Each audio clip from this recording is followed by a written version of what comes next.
நண்பர்களே வணக்கம், காலை வணக்கம். இங்கே பார்த்தீங்கன்னா மழை பாருங்கள், விடைவிடாத பேஞ்சிக்கிட்டே இருக்குது. மாடு பாருங்கள் எப்படி நிலையுன்னு பாருங்கள். இன்னும் வழி இல்லை. இப்படி பேஞ்சிக்கிட்டே இருந்தால் இங்கே பாருங்கள் கட்டித்தொரை எல்லாமே பாருங்கள் நிலஞ்சி தண்ணியாக நிற்கிது. எப்படி கட்டுறதுனே தெரியல. மாடு பாருங்கள் எப்படி நிலையுது, பாவமாக இருக்குது. மழை பாருங்கள், மழையில் எப்படி நிலையணும் பாருங்கள். பாவம், இதெல்லாம் என்ன பண்ணுறதுனே தெரியல. கட்டுறதுக்கே வழி இல்லை, சாலை இல்லை, ஒன்றும் இல்லை. அதனால் தண்ணி பூரா இப்படி தண்ணி நிற்கிது. என்ன பண்ணுறதுனே தெரியல.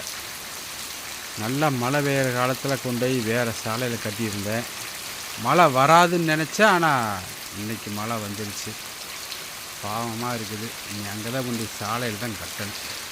சரி சரி நண்பர்களே, மாட்டை பிடிச்சி முதல்ல சாலையில் கட்டுவோம். நன்றி நண்பர்களே.